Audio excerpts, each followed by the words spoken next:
Welcome to the Wolverine Confidential podcast, brought to you by Corewell Health. I am Andrew Kahn. I'm Ryan Zook. And I'm Aaron McMahon. Michigan went to Nebraska for their Big Ten opener and beat the Cornhuskers in an exciting game filled with big plays.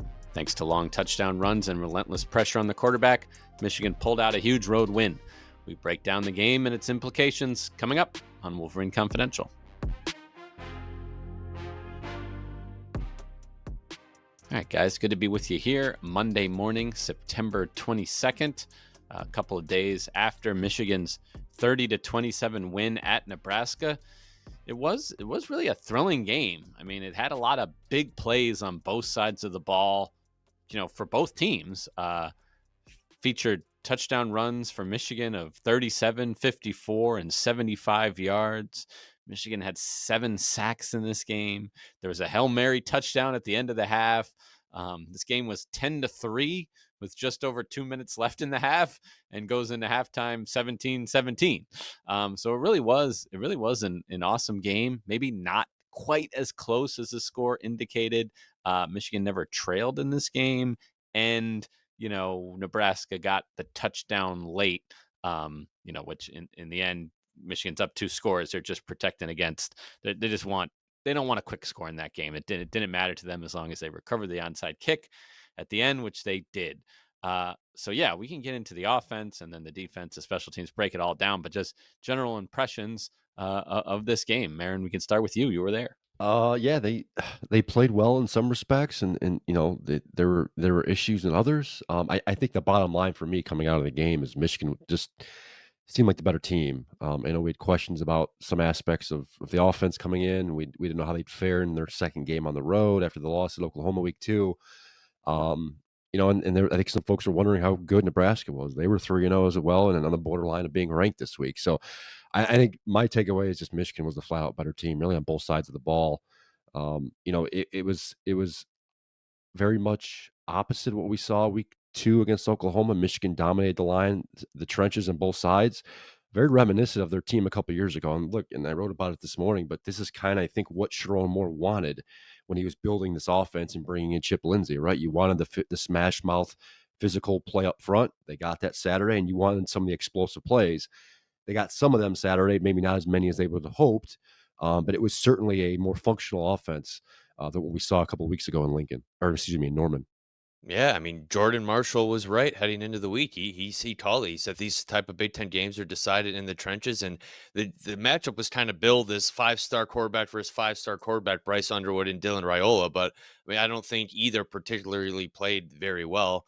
Raiola finished with a lot more passing yards, but some of the sacks, it just felt like he didn't have any pocket presence at all, and Michigan got home and made it life miserable on him for most of the day. So I was really impressed with, especially the offensive line, because we knew that the defensive line has that track record and has shown glimpses already this season that they can get after the quarterback. But for this offensive line to create some of the holes that they did, and it was impressive. And yeah, Michigan bullied Nebraska on both sides of the ball up front. And I think in the end that was the difference. Let's talk about the Michigan offense in this game. We'll start with the quarterback. Ryan, you just said that Bryce Underwood didn't play particularly well. He did have a turnover with a fumble, 12 of 22 passing for 105 yards, no touchdowns, not particularly special. 8 runs for 61 yards, but one of those was the aforementioned 37-yard touchdown run. He operated the offense, and he just got the ball to the playmakers, right? Whether that was a handoff or a screen pass, he kind of let them make plays. Bryce Underwood did not win this game by himself, but he didn't have to. No, and he didn't. He didn't lose the game either. If you look at his numbers, 12, as you said, 12 of 22 for 105. Several of his incompletions were drops. He didn't get much help from his receivers. I think they're more to blame maybe for the passing game than Underwood himself. He had some really good throwing balls. His pocket awareness is fine. He had that big run. I thought he'd be more of an X factor going into the game. 37-yard touchdown run obviously helps. But clearly, Michigan won this game offensively because of the ground game and the offensive line. But Underwood was fine. I mean, it's second game on the road. This is a Big Ten opponent. Things are starting to ratchet up a little bit. you would have liked to have seen him get more help from the receivers and not dropping passes. But no, he was fine. I mean, it certainly could have been much worse. Yeah, I mean, it's to me, it's very surprising that he was the lowest. He's now the lowest out there, the updated PFF grades. He was the lowest player on the offense, like even lower than Channing Goodwin, who had 2 drops and only 1 catch on 5 targets. So, yeah, sometimes those grades don't make a whole lot of sense to me. But yeah, I don't think he was bad, but or great, but I don't think he was horrible either. Like that, I think that ball that Goodwin in the end zone was perfectly thrown. He had another good pass to Goodwin. It would have only been probably like a 7, 8 yard gain, but like, it's another pass that needs to be brought in. And yeah, I think the worst pass of the day was from Samaj Morgan, who had, had Donovan McCulley wide open on a double pass in the end zone. And that was just, I don't know. I don't know if he thought McCauley was trying to check up a little bit earlier, or just, I mean, but you can't get a guy more wide open than that. Great play call, but poor execution. Wouldn't it have made more sense to use McCulley in that he's a former quarterback? I mean, the better arm, you think he would have made more sense in that regard. But at the same time, too, Samaj going downfield isn't a common thing either. So I don't whatever. It should have worked. It was designed perfectly. He got wide open. He just couldn't complete the pass. Underwood's touchdown run, he looked like, dare I say it, Denard Robinson on that play. There's the way he was weaving his kind of just gait and explosiveness. He's not that as far as speed, but geez, no one touched him. He could have just kept going. That was incredible. Like, what was Nebraska think? Like, that was just there was some really questionable play calls on defense or defensively on both sides. I thought the Raiola's 1 touchdown pass in the first half, there was some blown coverage, and there was Nebraska receiver wide open in the seam for a touchdown. And then yeah, on that one, like that was the easiest touchdown run I've ever seen from a quarterback. Like no one was spying him or contain. Like it was. I'm like, oh, okay. That's I knew as soon as he hit the line of scrimmage, like there's no one that's going to get close to him. And sure enough, he blew by everyone and could have walked in the end zone from the 15-yard in. Similar theme, Justice Haynes, the burst he showed on that 75-yard touchdown run. I mean, wow. Greg Crippen with a great block on the play. Gary Danielson mentioned on the broadcast. John Jansen afterwards, I heard talk about Crippen's blocking all day. But Haynes is a special back. Yeah, Crippen had 2 really good blocks. The one on he's helped he had a big block on Jordan Marshall's 54-yard Yep. touchdown run too. He had a really good game. But yeah, Justice Haynes continues to I think I wrote it really sizzle. Like you wondered if he could keep this type of production up, and he has for the 4 games. I mean, the number's been fantastic. He leads the Big Ten in rushing yards, most of those, yards per carry, most of those major statistical categories, and he's near the top of the country as well. So he's been a big bonus for this offense, right? You knew Jordan Marshall was going to be a part of this rushing game coming into the year. You wondered what type of production Haynes would bring from coming from Alabama and just not really getting much of an opportunity, and he's made the most of it. He's been very good. Not in the explosive runs, but both him and Marshall on Saturday were very good. Otherwise, right? They didn't just have those big runs. They were churning out 4, 5, 6, 7 yard carries and moving the football. Obviously, that's part of them and part of the offensive line too. I think the line deserves credit. They looked probably the best they'd had all season long, save for that CMU game, but against different level of competition. But they look very good. Really, both facets. You got to think that they're feeling good about themselves heading into the bye. I'm looking at the Heisman odds right now on DraftKings, and I want you guys to guess what Haynes' odds are to win it at this point. I'll just say that he's 10th in the country. I'll say 8 or 9 to 1. So yeah, as far as what he is odds wise, I don't know. I guess there's 9 players with better odds. No, there's probably 15 to 20 ahead of them still, and Oh, it's okay. 70 to Okay. 1 to win it right now. So maybe I mean Bryce Underwood is 40 to 1. So I mean if you would to pick who's the MVP of the offense right now, I feel like you would have to go with Justice Haynes. But yeah, I mean he's really been sensational. And yeah, I mean yeah, Jordan Marshall had that one long run or on Saturday too, but he's Haynes is the clear number one, and I can see if he stays healthy having a monster season. I will say, I mean, it's tough for a running back to win it. They got to put up monster numbers. I mean, Yeah. Blake Corum had that big year a few years back. I think what was he top 10 or whatever? That's the highest he got. Look at last year. I mean, Yeah. granted, didn't lose to a quarterback. That was a different kind of player that Ashton Genty lost to, but still record-setting numbers and couldn't do it. Yeah, but I mean, yeah, this year though, like look how many of the front runners to start the season are off the slow starts too. So maybe this is the year someone, yeah, like a surprise comes in and emerges. But yeah, I mean, I don't think he's going to win it, but I thought he would be just given some starts from some other players and how other top players have struggled. I thought he might be a little bit higher. All right. Well, we talked leading into the season about the 1A 1B kind of co-starters at running back, and it hasn't really gone that way in Michigan's running back room. Justice Haynes has been the guy, and he was again on Saturday, but he got more help than he had all season. Jordan Marshall, I mean, 13 yards a carry, six of them for 80 yards, including the 54-yard touchdown run. Those were the two. If you want to stack plays in this game, those were the two best back-to-back plays in this game were his runs. Because before the touchdown run, it's just an incredible second effort where he was stopped, by a tackler and somehow emerges from it to pick up, positive yardage. So, nice to see Michigan get that kind of two-headed attack going.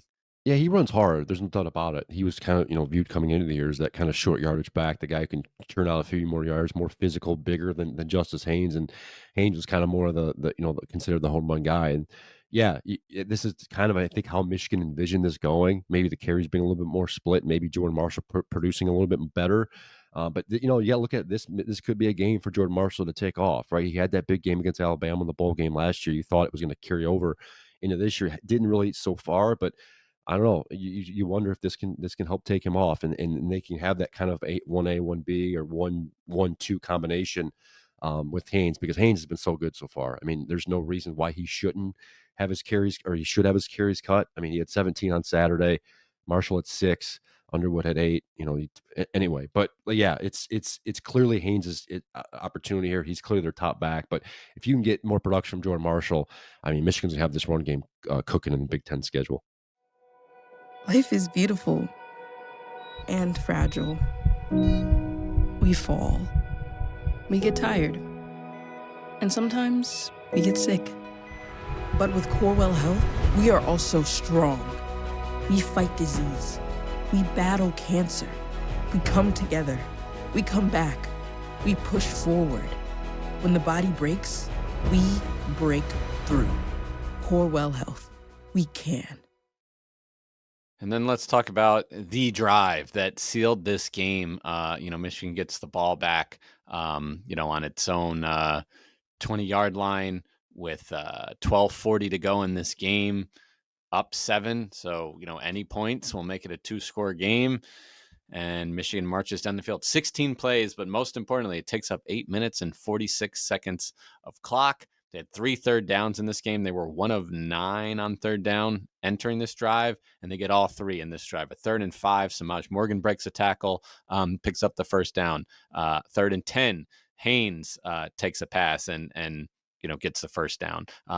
This was just Marlon Klein with good blocking, on a couple of those plays that allowed Michigan to keep the chains moving, and they hit a field goal to make it 30-20. This was like sort of the Michigan of old, where they can just wear down a team late, run the ball when they need to, and just have a long game clinching drive.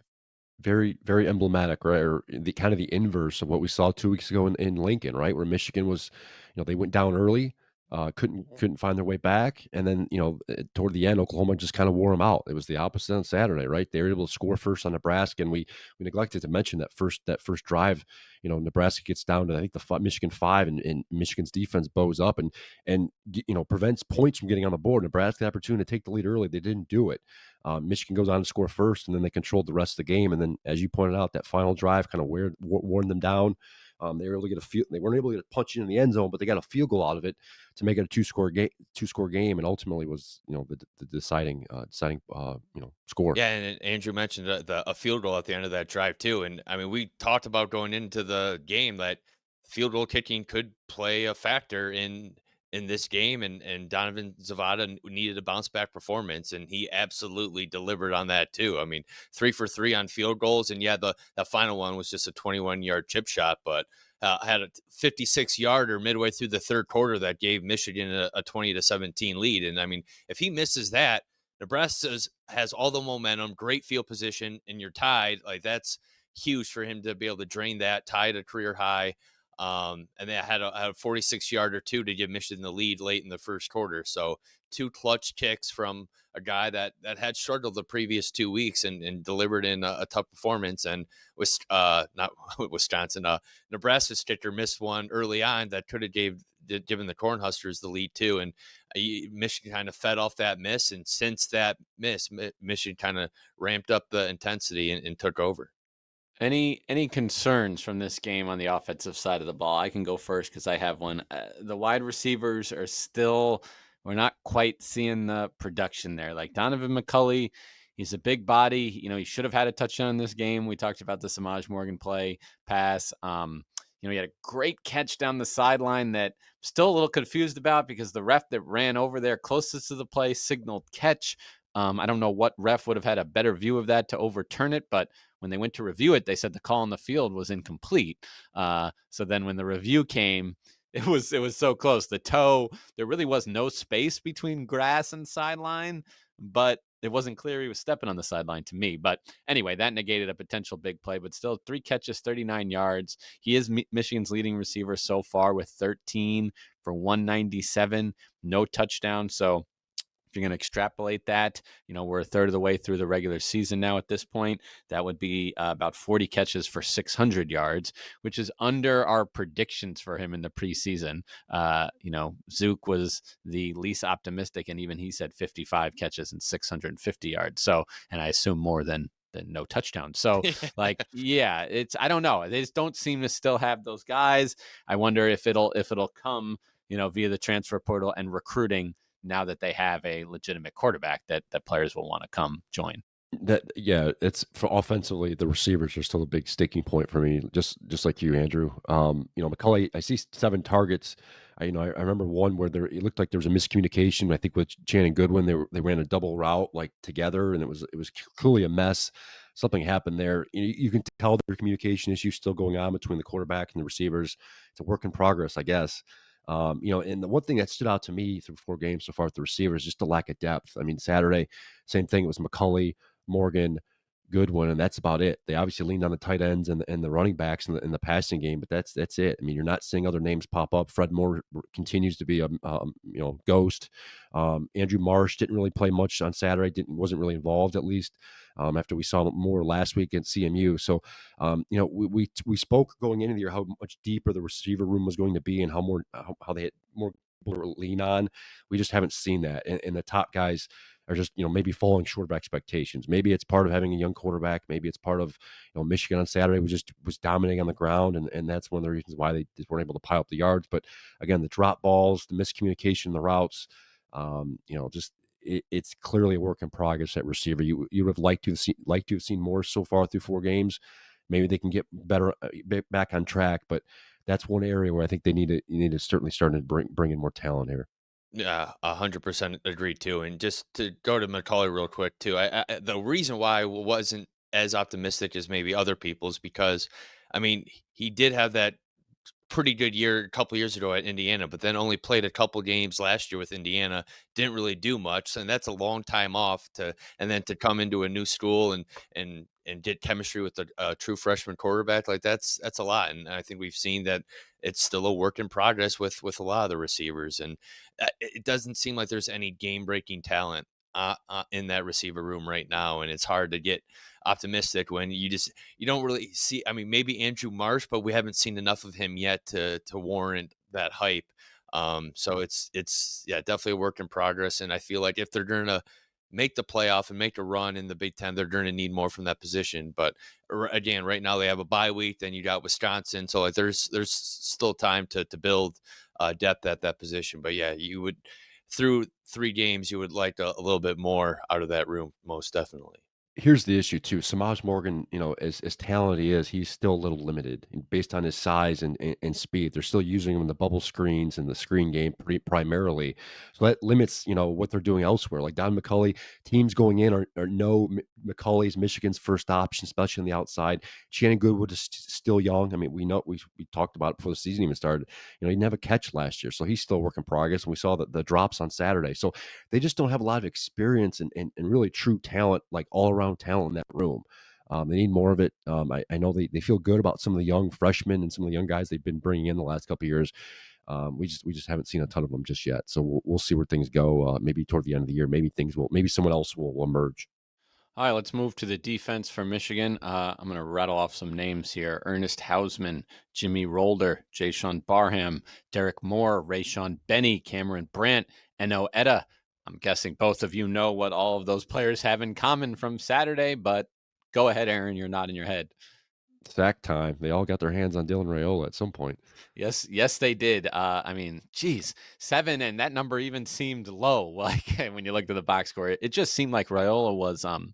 I remember there was this, like, it went viral of then Jets quarterback Sam Darnold talking about he was seeing ghosts out there when he was playing. I think it was the Patriots, because even when the pressure wasn't there, he was seeing it because it was just relentless. That had to be what Raiola was feeling on Saturday. 100%. And Mangum missed a sack. And someone else missed a sack too. They got their hands on Raiola and just whiffed. So they, like you said, they could have had more. Michigan's defensive line, 8 on Saturday. They dominated Nebraska's O line. They were able to get to Raiola, with ease, and it was a type of attack like Wink. That's the type of game Wink Martindale's frothing at the mouth over. Like this, get to the quarterback, get him down, and yeah, Raiola's stat line was very good. I mean, he was completed 75% of his passes for over 300 yards and 3 touchdowns. He was either like converting in a play or getting taken to the ground. It almost seemed like. So Michigan, they did a very good job of getting Nebraska into third and long situations. Nebraska was 2 of 12 on third down. Again, this is very similar to what the inverse of Michigan's game against Oklahoma week 2. Nebraska was 2 of 12 on third down, and their average down to distance was almost 10 yards. So they're averaging almost third and 10. So a lot of third and long situations. And, statistically, it's hard to get out of those. And Michigan did a good job of stopping them when they could. Yes, there were some longer drives. Yes, Nebraska was able to get on the scoreboard. But when push came to shove, I think the pressure and just, the attention Raiola got was certainly the difference maker from Michigan's defensive side. Yeah, I think a big thing too is John Mateer a little bit more mobile than Raiola too. So I think that's I mean Raiola's not a statue back there, but he definitely doesn't have that mobility as Michigan faced in week 2 against Oklahoma too. So I think Michigan, if as long as they don't face a mobile quarterback so far, it's been pretty successful. Yeah, I mean, 30 of 41 for 308 yards, 3 touchdowns. That does look very good. But again, when there's 7 sacks, that's more like 30 for 48. And, basically some negative, a lot of all those sacks are, of course, negative yardage. So, yeah, but it made the pressure even more important, because when it wasn't there, he was for the most part completing passes. But Michigan pretty good against the run very good against the run on Saturday. And that was really just a huge difference in this game. Very impressive interception by Cole Sullivan. Jair Hill kind of, tipped it, but then Sullivan with the quick reaction to get it. It looked like the Sharon Moore, preseason hype train there was real. Rod Moore returned. Let's talk about that. That was huge to see him on the field. How did he do? Sometimes, again, watching on TV, as I was, you're not getting the full view of Rod Moore isn't in the screen for a lot of the game. Yeah, it was hard to keep track because they were kind of putting him in, and I could be wrong, but it almost seemed like they were getting him in like short field situations where there just wasn't a ton of field to work with.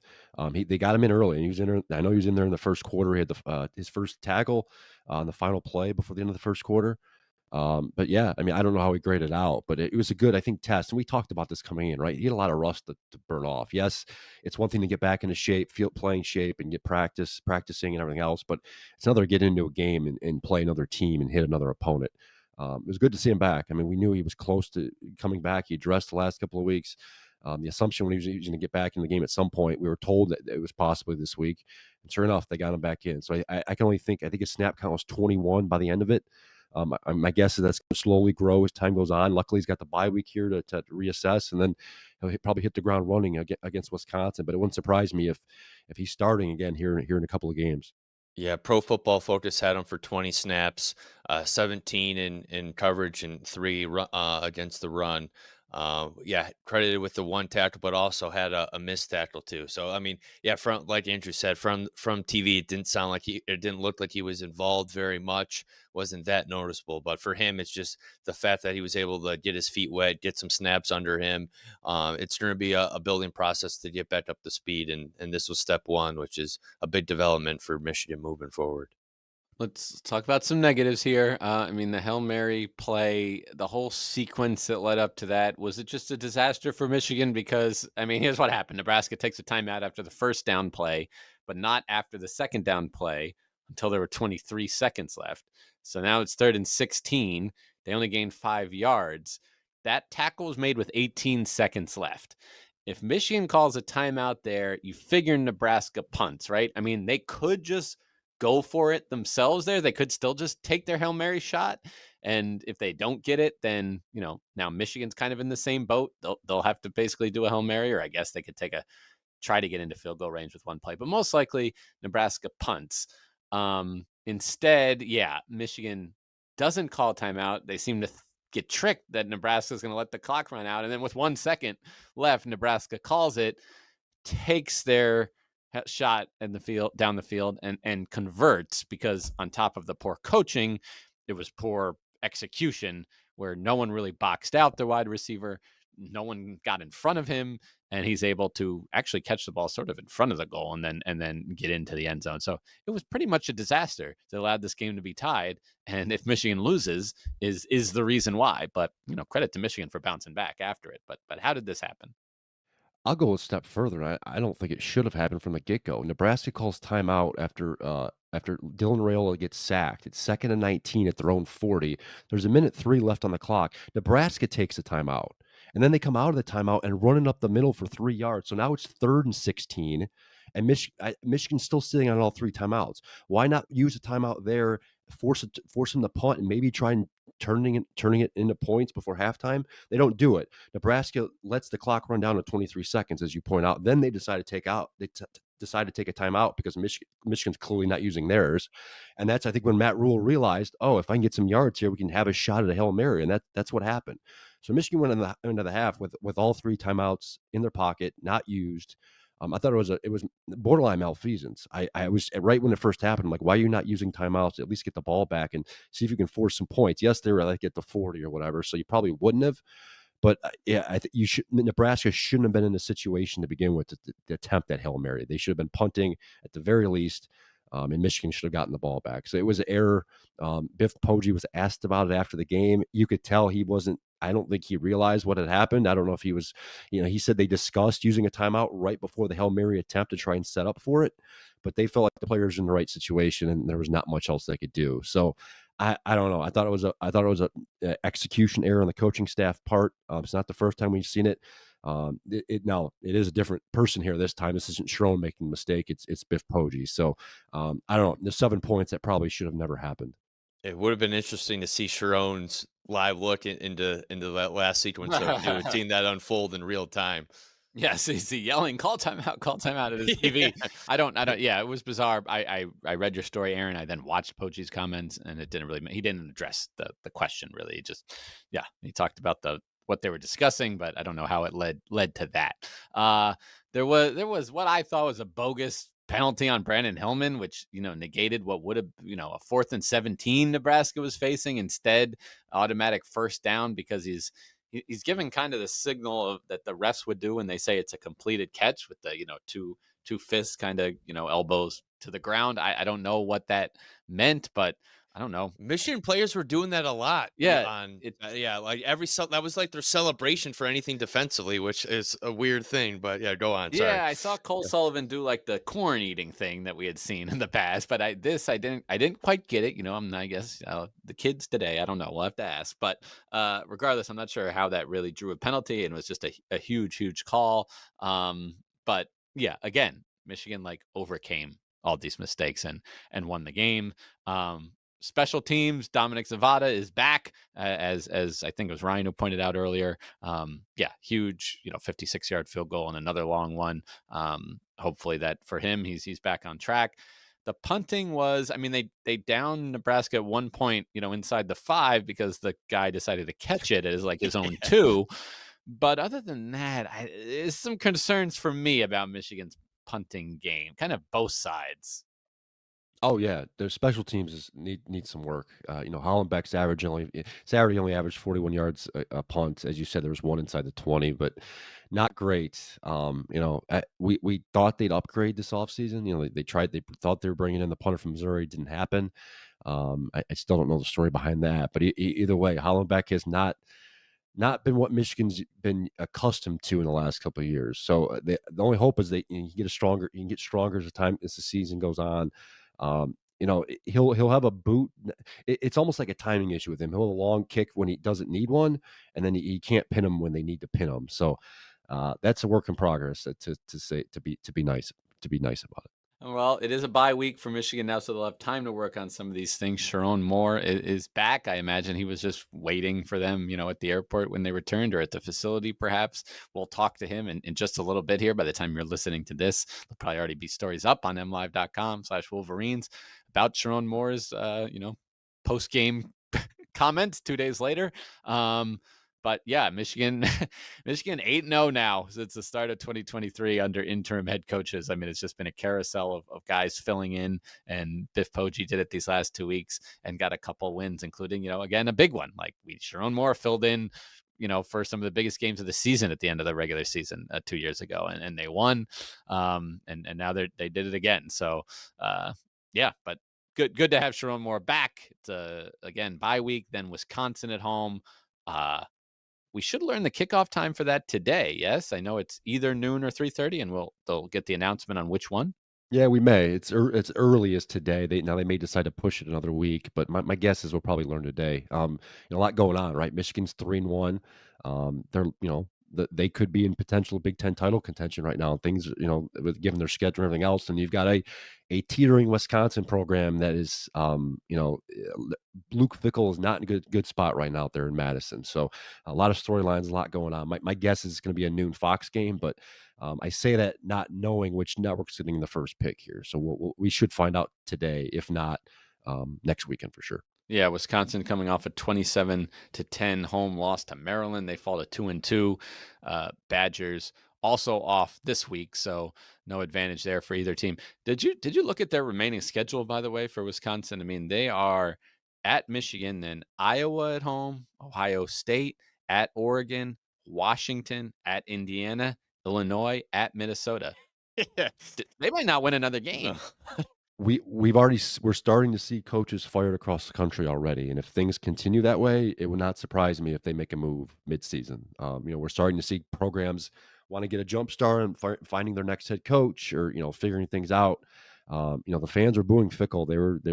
They were not pleased with him on Saturday. So we'll see where things go. But yeah, it's a brutal schedule. They're in a tough spot here for the rest of the year. Yeah, I mean, the fans that actually showed up though, I saw some photos like just before kickoff, and there was a lot of empty seats there too. So it seems like people aren't even really wanting to go to the games or eager to go to the games right now either. It's not a good scene in Badgerville. No, it's not, and they'll be challenged in their next time out at Michigan Stadium. We'll learn the kickoff time again. I hope today, but we'll see. We know it's not a night game. We know that much. But yeah, just because it's a bye week doesn't mean that things slow down here with the Wolverine Confidential crew. We'll have a podcast later this week. We'll have stories on MLive.com/Wolverines. Thanks for listening.